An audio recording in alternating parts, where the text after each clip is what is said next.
엘리사가 다시 길갈에 이르니 그 땅에 흉년이 들었는데 선지자의 제자들이 엘리사의 앞에 앉은지라. 엘리사가 자기 사환에게 이르되 큰 솥을 걸고 선지자의 제자들을 위하여 국을 끓이라. 한 사람이 채소를 캐러 들에 나가 들포도 덩굴을 만나 그것에서 들호박을 따서 옷자락에 채워 가지고 돌아와 썰어 국 끓이는 솥에 넣되 그들은 무엇인지 알지 못한지라. 이에 퍼다가 무리에게 주어 먹게 하였더니 무리가 국을 먹다가 그들이 외쳐 이르되 하나님의 사람이여, 솥에 죽음의 독이 있나이다 하고 능히 먹지 못하는지라. 엘리사가 이르되 그러면 가루를 가져오라. 하여 솥에 던지고 이르되 퍼다가 무리에게 주어 먹게 하라. 하매 이에 솥 가운데 독이 없어지니라. 한 사람이 바알 살리사에서부터 와서 처음 만든 떡 곧 보리떡 20개와 또 자루에 담은 채소를 하나님의 사람에게 드린지라. 그가 이르되 무리에게 주어 먹게 하라. 그 사환이 이르되 내가 어찌 이것을 100명에게 주겠나이까? 무리에게 주어 먹게 하라. 여호와의 말씀이 그들이 먹고 남으리라 하셨느니라. 그가 그들 앞에 주었더니 여호와께서 말씀하신 대로 먹고 남았더라. 열왕기하 4장은 엘리사 선지자의 사역을 통해서 하나님께서 이스라엘 백성에게 어떻게 이 흉년과 가뭄의 시대에 고난의 시기를 어떻게 돌보시고 또 공급하셨는지를 기록한 사건들을 담고 있습니다. 당시 이스라엘은 엄청난 기근과 흉년에 빠져 있었어요. 가뭄이 찾아왔습니다. 경제적인 어려움으로 식량 부족에 시달리고 있었습니다. 이 시대는 이스라엘 백성들이 바알 숭배에 만연해 있었고 사람들은 바알이 풍요와 번영을 제공한다고 믿고 있었어요. 그래서 우리가 잘 살려면은 바알을 믿어야 된다. 우리가 좀 넉넉하게 살기 위해서는 이 바알을 믿어야지만 우리가 먹고 살 수 있다라는 그런 생각을 갖고 있었죠. 그러나 하나님은 이 엘리사 선지자를 통해 참된 생명의 공급자가 누구인지 그리고 그 과정에서 여러 가지 기적을 베풀어 주셔서 진짜 주인이 누구인지를 알려주려고 하셨습니다. 오늘 우리는 흉년과 결핍 속에서 일어난 두 가지 이 기적을 통해 하나님께서 우리에게 필요를 어떻게 채우시는지를 살펴보고 그 속에서 하나님의 어떤 완벽한 방법이 숨겨져 있는지 살펴보도록 하겠습니다. 먼저 하나님은 우리의 필요를 아시는 분이십니다. 38절, 40절 말씀을 제가 읽겠습니다. 엘리사가 다시 길갈에 이르니 그 땅에 흉년이 들었는데 선지자의 제자들이 엘리사의 앞에 앉은지라. 엘리사가 자기 사환에게 이르되 큰 솥을 걸고 선지자의 제자들을 위하여 국을 끓이라 하매 한 사람이 채소를 캐러 들에 나가 들 포도 덩굴을 만나 그것에서 들 호박을 따서 옷자락에 채워가지고 돌아와 썰어 국 끓이는 솥에 넣되 그들은 무엇인지 알지 못하는지라.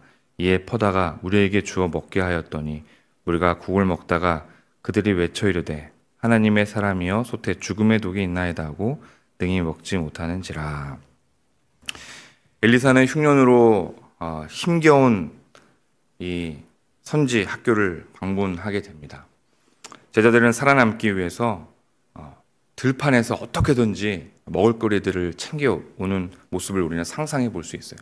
밭에 가지 않고 들판에 갔다는 것은 밭에는 이제 먹을 게 없는 거예요. 들판에 있는 모래도 뜯어다가 뽑아다가 이제 먹어야 되는 형편이었습니다. 그래서 있는 거 없는 거 다 뽑아다가 이 채소를 모아서 국을 끓였는데 그들이 선택한 이 들호박이 독에 들어있었나 봐요. 이 독에 들어있어서 생명을 위협받게 됩니다. 이 절망적인 상황에서 엘리사는 하나님의 능력으로 그 독을 제거하는 그런 기적을 베풀게 됩니다. 그래서 이 제자들의 생명을 구하게 되죠. 하나님은 우리가 직면한 모든 위험과 위협을 아십니다. 우리의 상황과 처지를 우리보다도 더 잘 알고 계시는 분이 하나님이시죠. 그래서 우리의 필요를 채우시는 분입니다. 우리의 삶에 때로는 예상치 못한 문제가 갑자기 닥쳐오기도 하죠. 건강의 문제라든지 재정의 문제라든지 어떤 사람들과의 관계의 문제라든지 이런 것들이 우리에게 찾아올 때 우리를 고통스럽게 하죠. 힘들게 합니다. 그 힘들고 고통스러운 상황 속에서 우리가 제대로 분별을 할 수 없는 그런 상황에 놓일 때가 많이 있습니다. 그리고 그런 문제가 닥치면은 우리는 하나님께 물론 나오기도 하지만 대부분의 먼저는 우리가 내 스스로 그 문제를 해결하려고 하죠. 내가 했던 경험들, 내 지혜로 그 문제를 해결하려고 합니다. 근데 때때로 내가 하려고 할 때 문제가 더 커지는 경우들이 종종 생기죠. 그러나 하나님은 우리의 모든 필요를 아시고 우리가 도움을 요청할 때마다 친히 개입하셔서 우리를 돌보시는 분입니다. 우리가 도움을 요청할 때 하나님은 우리의 두려워하는 마음을, 우리가 걱정하는 마음을 만져주시고 하나님께서 우리에게 필요를 주시는 공급해주는 그것에 대해서 신뢰하기를 바랍니다. 우리는 이렇게 어려움들이 찾아왔을 때 기도하지 않고 먼저 행동하려고 할 때가 있습니다. 그러나 오늘 본문에 나와 있는 것처럼 하나님은 언제나 우리의 필요를 아시기 때문에 그분께 우리가 먼저 나아가서 도움을 구할 때 진정한 해결책을 우리에게 주십니다. 우리에게 지금 당장 마주한 문제가 무엇입니까? 나에게 지금 가장 깊은 고민이 무엇입니까? 해결받지 못하는 그런 문제들이 있다면 오늘 우리가 그것을 다 내어놓고 하나님께서 하시기를 기다려야 됩니다. 내가 이 문제를 어떻게 하려고 아등바등 하기보다는 하나님께 이 문제를 내려놓고 하나님께서 어떻게 이 일에 개입하시고 이끌어 가시는지 우리는 하나님을 신뢰하면서 나가야 됩니다. 그때 하나님은 우리의 필요를 채워주실 거라고 믿습니다. 또 두 번째는 하나님의 방법은 우리의 상식을 뛰어넘죠. 41절에 보면 이런 말씀이 있습니다. 엘리사가 이르되 그러면 가루를 가져오라 하여 솥에 던지고 이르되 퍼다가 무리에게 주어 먹게 하라 하매 이에 솥 가운데 독이 없어지니라. 엘리사는 독이 든 국을 해결하기 위해 상식적으로는 전혀 이해할 수 없는 일을 하죠. 가루를 솥에 넣으라고 이제 말을 합니다. 그리고 그 가루를 넣었을 때 기적이 일어났죠. 하나님은 순종을 통해서 기적을 이루시는 분입니다. 그 국에 있던 독을 제거하시는 분입니다. 하나님의 방법은 때때로 우리가 전혀 상상을 할 수 없는 우리의 상식을 뛰어넘는 그런 일들을 하시죠. 근데 그때 그런 일들이 언제 벌어지냐면 우리가 하나님의 말씀에 순종할 때 일어납니다. 우리의 상식으로는 도저히 이것이 이해가 되지 않고 이게 될까? 라고 하는 그 순간에 우리가 순종하면 그것이 이루어집니다. 오늘 이 말씀은 하나님의 방식이 때로 우리의 이해를 초월하고 상식을 초월하고 상상을 초월하지만 그분의 방법이 언제나 완벽하다는 것을 보여줍니다. 우리의 신앙생활에서도 하나님의 계획이 우리의 상식과 다를 때가 많이 있습니다. 우리는 종종 우리의 경험과 지식에 초점을 맞추고 거기에 의존하려고 하지만 하나님은 자신의 뜻을 신뢰하기를 바라시죠. 그리고 그 뜻에 순종하기를 바라십니다. 왜냐하면 그렇게 해야지만 하나님의 역사가 하나님의 기적이 일어나기 때문입니다. 그 어려움 속에서 우리가 하나님께 얘기를 하죠. 하나님, 어째서 나에게 이런 일들이 벌어집니까? 하나님, 저는 도저히 이 상황을 이해할 수가 없습니다. 그러나 그렇다 하더라도, 이해할 수 없더라도 하나님께서 역사하시는 그 모든 일들이 언제나 선하고 완전하다는 사실을 우리는 믿고 의지해야 됩니다. 끝까지 하나님께서 인도하심을 따라야 됩니다. 이와 비슷한 예가 열왕기 하에 있습니다. 나아만은 나병을 고치기 위해서 엘리사를 찾아왔죠. 엘리사는 어떤 요청을 그에게 합니까? 요단강에서 몸을 7번 씻으라는 명령을 내리게 되죠. 처음에 나아만은 이 방법이 너무나도 간단하고 비상식적으로 보였기 때문에 순종하기를 거부했어요. 이건 말이 안 되지. 어떻게 이렇게 해서 나병이 고쳐지겠어? 근데 끝까지 그의 종들이 설득하잖아요. 합시다. 그렇게 해봅시다. 한번 들어가 보는 게 뭐 어려운 건 아니잖아요. 그래서 결국에 그 말에 순종하게 되었고 그 결과 나아만은 나병에서 깨끗해지는 기적을 경험하게 됩니다. 이런 말씀들은 하나님의 명령이 우리의 기대와 다를 때에도 그것이 우리가 필요로 하는 해결책이라는 것을 보여주죠. 우리는 때때로 하나님의 이 말씀들이, 나에게 주시는 그 마음들이, 사람들을 통해서 주시는 그 마음들이, 말씀들이 도저히 이해가 되지 않는 그런 비상식적으로 보일 때가 많이 있고, 내 기대에는 도저히 미치지 못하는 그런 이야기들을, 그런 말씀을 들을 때가 있습니다. 그러나 그분의 방법은 언제나 우리에게 완전하고 최선이죠. 하나님의 명령에 순종할 때 우리는 치유를 받을 수 있고 구원을 경험할 수가 있습니다. 하나님은 우리보다 더 멀리 보고 계십니다. 우리가 생각하는 것 그 이상의 큰 계획을 갖고 계십니다. 우리의 삶에서 어려움과 도전이 찾아올 때 그 상황에 하나님의 일하심을 위한 기회임을 우리는 또 기억해야 됩니다. 이것이 하나님의 일하심에 대한 기회이구나. 우리가 이해할 수 없는 상황 속에서도 하나님의 인도하심을 신뢰하고 하나님의 방법에 순종하는 훈련을 우리가 또 해야 됩니다. 내 상식적으로 이해가 되지 않는 그 상황 속에서 하나님이 말씀하신다면 우리는 그걸 따르도록 늘 마음을 단련하고 훈련해야 되죠. 그럴 때 하나님은 우리의 믿음을 통해서 일하시게 됩니다. 세 번째는 하나님의 이 채우심은 풍성하고 넘치는 일들이 우리에게 펼쳐집니다.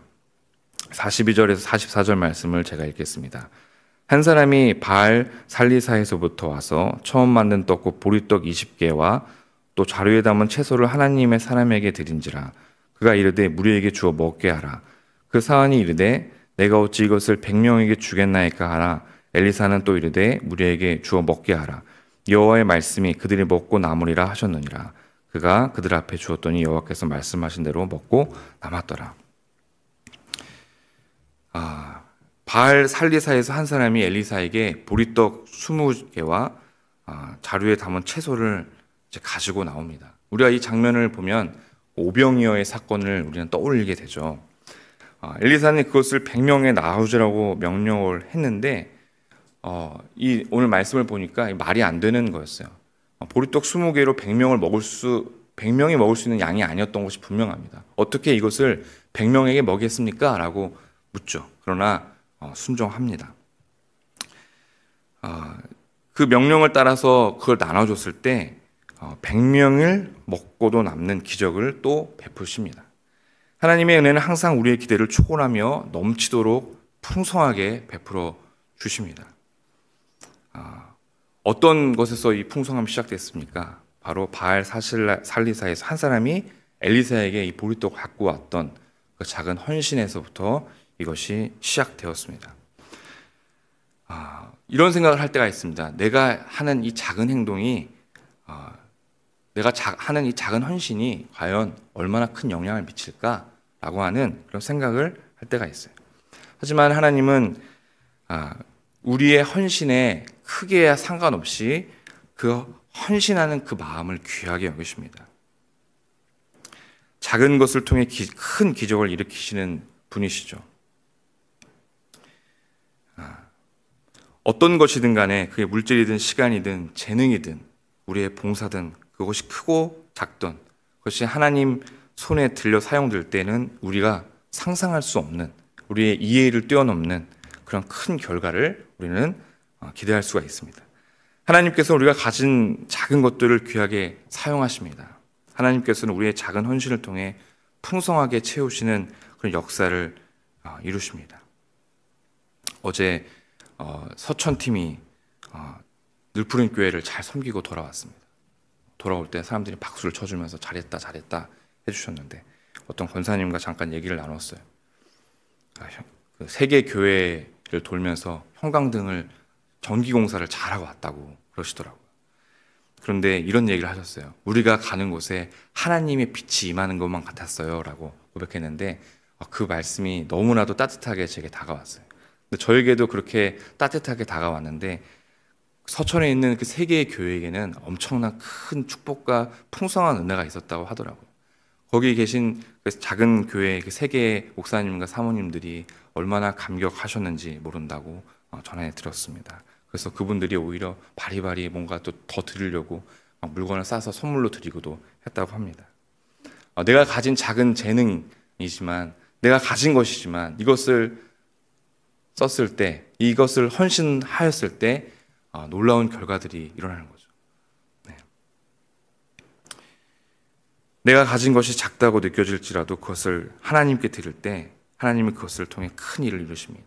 풍성한 은혜가 있고 기쁨이 차고 넘칩니다.